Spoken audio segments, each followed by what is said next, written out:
미 전국으로는 코로나19 확산세가 정체된 반면 북동부 지역은 증가하고 있습니다. 역대 최대 규모의 뉴욕시 예산안이 최종 통과됐습니다. 수백만 명의 중간소득 납세자들이 혜택을 받을 것으로 보입니다. 개별 동포의 복수 국적 허용 연령을 대폭 낮추는 방안이 추진됩니다. 지난 주말 맨하튼 타임스퀘어에서 맨홀이 폭발해 시민들이 공포에 떨었습니다. 뉴욕 뉴저지 일원의 SAT 대학 입학 시험 응시생 수가 눈에 띄게 줄었습니다.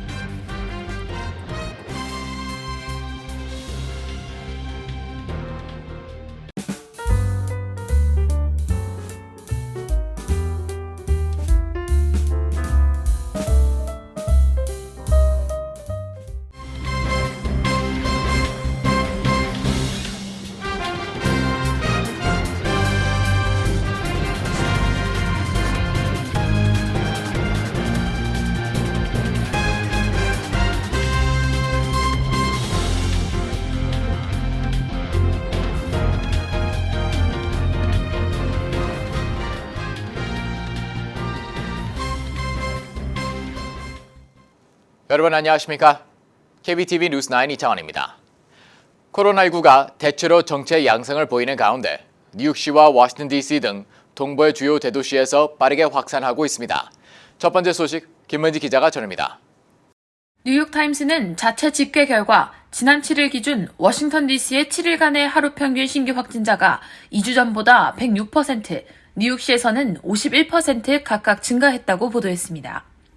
오미크론 변이로 인한 대확산이 가라앉은 뒤 한동안 신규 확진자 수는 계속 감소세를 보였으나 전염성이 더 강한 오미크론의 하위 변이인 BA2가 새로운 우세종으로 떠오르면서 북동부를 중심으로 일부 지역에서 다시 증가하고 있다고 타임스는 전했습니다.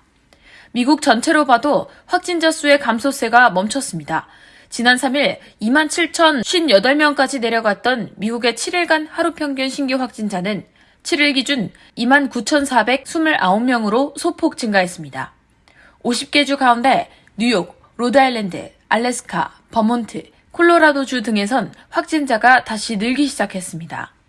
코로나19 확산 현상은 수치로만 나타나고 있지 않습니다. 취임 100일을 맞은 에릭 아담스 시장은 코로나19 확진 판정을 받고 자가격리를 시작했습니다. 그는 이번 주 모든 공식 행사를 취소했습니다. 또 낸시 펠로시 미 하원의장, 지나 러먼도 상무장관, 메리 칼랜드 법무장관, 애덤 시프 하원 정보위원장 등 유명 정치인 및 강요들이 최근 잇따라 양성 판정을 받았습니다. 브로드웨이에서는 세라 제시카 파커 부부와 데니얼 크레이그 등 저명한 배우들이 코로나19에 걸리면서 이들이 출연할 예정이던 플라자 스위트, 맥베스 등의 공연이 줄줄이 취소됐습니다. 코로나19의 재확산은 어느 정도 예견된 것이었습니다.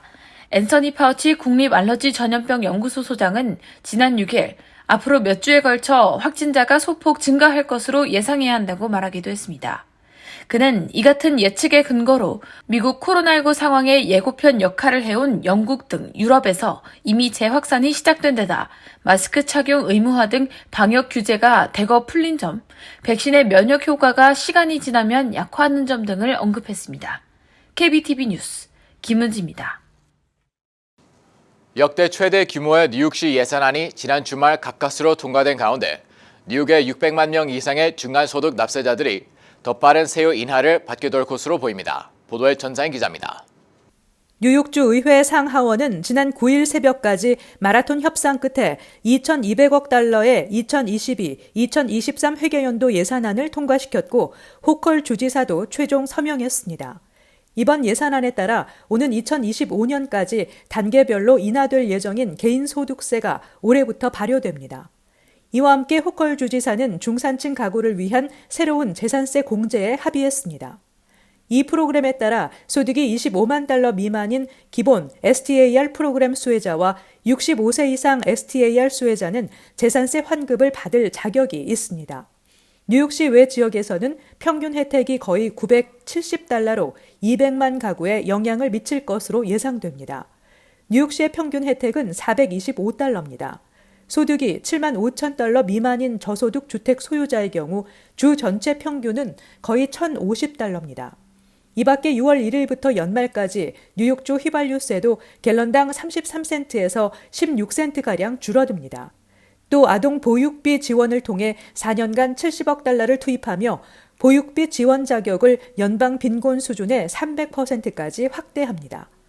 임대료 경감 지원에는 20억 달러가 투입되며 5개년 교통계획에는 뉴욕주 사상 최대 금액인 328억 달러가 투입됩니다. 예산안 협상 과정에서 큰 관심을 모았던 보석개혁법은 일부를 되돌리는 쪽으로 결정됐습니다. 뉴욕주는 일부 현금 보석 제도를 허용하고 판사에게 보석금 설정 재량권을 주는 식으로 개정하기로 했습니다. KBTV 뉴스 전상입니다. 재외 동포의 복수 국적 허용 연령을 만 55세 이후로 완화하는 방안이 추진됩니다. 자세한 소식 김은지 기자가 전합니다. 한국의 김석기 국회의원은 지난 8일 이 같은 내용의 국적법 일부 개정 법률안을 대표 발의했다고 밝혔습니다.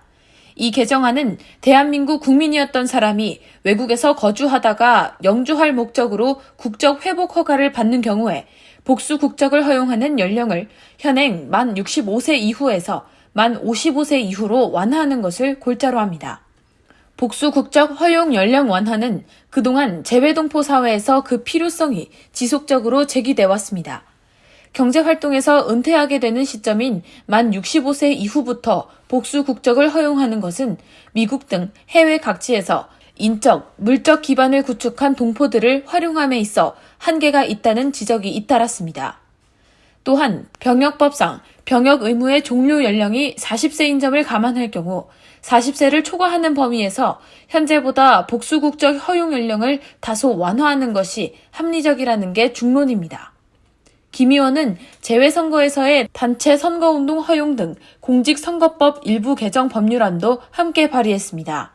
이 개정안은 해외와 한국을 동일한 기준으로 단체 선거운동이 가능하도록 했습니다. 현행법은 재외선거권자를 대상으로 모든 단체가 시기에 상관없이 일체의 선거운동을 할 수 없도록 하고 있는데 이러한 제한이 선거운동의 자유를 지나치게 제한하는 것이라는 비판을 반영한 것입니다. 아울러 재외선거 특성상 재외투표소의 거리가 상당히 먼 경우 투표 사무원 및 투표 참관인에게 교통비를 지급할 수 있는 근거 조항도 신설했습니다. KBTV 뉴스 김은지입니다. 일요일이었던 지난 10일 오후 맨해튼 타임스퀘어에서 맨홀이 폭발해 길을 지나가던 시민들이 대피하는 소동이 빚어졌습니다. 계속해서 김은지 기자의 보도입니다. CBS 뉴스 등에 따르면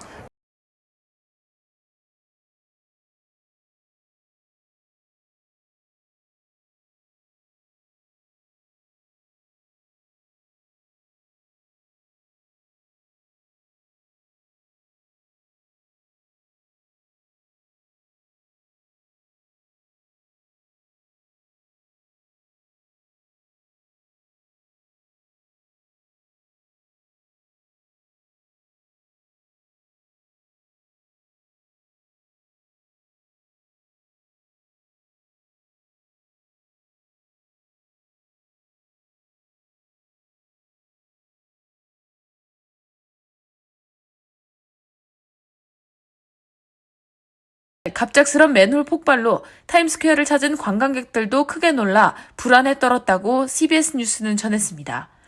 한편 소방국은 만일의 사태에 대비해 사고 현장 인근 지역 사람들을 대피시켰습니다.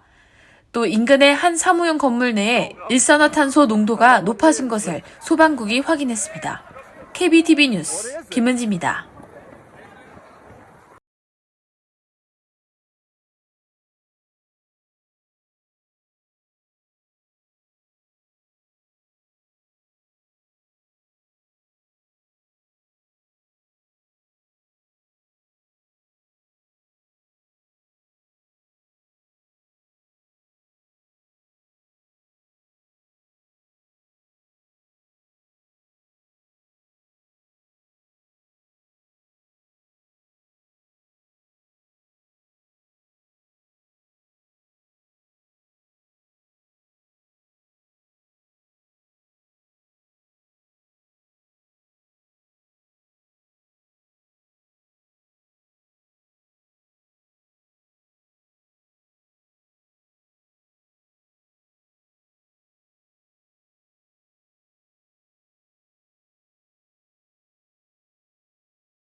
연방 하원이 식당 구제 기금, 즉 RRF에 420억 달러를 추가 투입하고 코로나19 기간 동안 기존 매출 대비 40% 이상 줄어든 소기업 대상 100억 달러를 지원하는 내용의 법안을 찬성 223, 반대 203으로 승인했습니다. 민주당 의원 전원과 공화당 의원 6명이 찬성표를 던졌습니다. 이 법안은 코로나19 사태로 여전히 어려움을 겪고 있는 식당, 술집, 푸드트럭, 양조장, 빵집 등의 추가 구제가 최대 목적입니다. 지난해 식당 구제 기금으로 286억 달러가 제공됐지만 기금을 신청한 식당 중 약 3분의 1만 보조금을 받았습니다. 이 결과 17만 7천여 업체가 지원을 받지 못했습니다. 이 법안에는 코로나19 기간 동안 40% 이상 매출 손실을 입은 중소기업을 대상으로 총 130억 달러를 지원하는 내용도 담겼습니다. 다만 수혜 기업당 최대 100만 달러까지만 지원됩니다. 뉴욕시에서 영어가 모국어가 아닌 이민자 가정 학생들이 퀸즈에 가장 많은 것으로 나타났습니다. 시 교육국 통계에 따르면 2020-2021 학년도 뉴욕시 공립교 학생 중 영어 학습자, 즉 ELL 학생은 14만 5,723명으로 전체 학생 중 13.3%를 차지했습니다. 이 중 퀸즈 지역 공립교의 ELL 학생이 4만 4,123명으로 가장 많았고 브루클린 4만 2,661명, 브롱스 3만 7,190명, 맨하탄 1만 7,041명, 스태튼 아일랜드 4만 7,008명 순으로 나타났습니다. 지역별로 전체 학생 중 ELL 학생 비율은 브롱스가 16.4%로 가장 높았고 퀸즈가 15%로 두 번째로 높았습니다. 가정에서 사용하는 언어로 보면 ELL 학생 중 61%가 집에서 스페인어를, 13%가 중국어를, 5.8%가 아랍어를 쓰는 것으로 조사됐습니다. 의외로 한국어를 집에서 사용하는 ELL 학생은 적은 것으로 파악됐습니다. 최근 코로나 팬데믹으로 막혔던 한국 여행을 계획하는 한인들이 많은 가운데 SSI는 공적 부조 성격이 강해 소셜연금에 비해 제약이 많아 주의가 요구되고 있습니다. 사회복지 상담가들은 특히 해외여행을 주의해야 할 사항으로 꼽았습니다. 30일 이상 미국을 떠나 있게 되면 SSI 혜택이 중단됩니다. 또 항공료 등이 수입으로 잡혀 조사를 받을 수 있게 됩니다. 은행 계좌에 200달러에서 300달러 이상을 두지 말아야 한다는 것도 사실이라고 전했습니다. 생활비를 제공하고 있는데 그것을 쓰지 않고 있는 것은 파악 못하는 소득원이 있는 것으로 판단한다는 것입니다. SSI 수령과 관련해 일반적으로 허락되는 조건은 현재 거주하고 있는 주택과 그 주택의 토지, 결혼과 약혼 반지와 같은 개인 물품과 가정용품 수혜자 또는 직계가족의 묘지, 토지, 수혜자 또는 배우자의 1,500달러 이하의 장례비용, 수혜자 또는 가족을 위해 사용되는 자동차 한 대 등입니다. 조 바이든 대통령이 빠르면 사제 무기류와 이른바 요령총으로 불리는 불법 총기류에 대한 단속을 강화할 것을 발표했습니다. 또 이를 시행할 단속 당국의 수장도 새로 임명했습니다. CNN은 바이든 대통령이 그동안 총기 단속을 강화하기 위한 조치를 취해달라는 압박을 받아왔다고 보도했습니다. 단속 대상인 유령총은 제조 키트를 갖고 만들어내는 미등록, 추적 불가능한 총기들을 말합니다. 이에 대한 단속은 그동안 정부의 미등록 총기 추적 능력에 존재하던 결정적인 빈틈을 많이 보완하게 될 것으로 예상됩니다. 바이든 대통령은 또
이어서 환율과 증시 전해드립니다.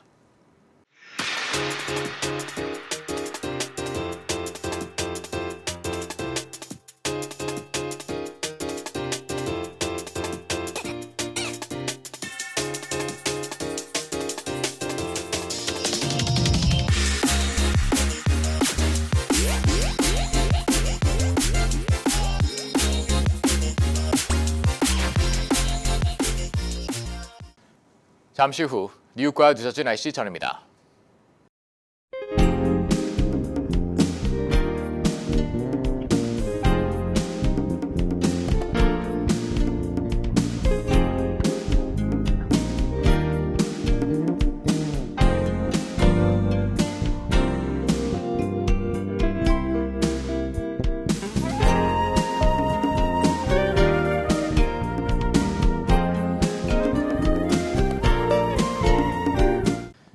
KBTV 뉴스9 마칩니다. 오늘도 시청해 주셔서 감사합니다. 편안한 밤 보내시 바랍니다.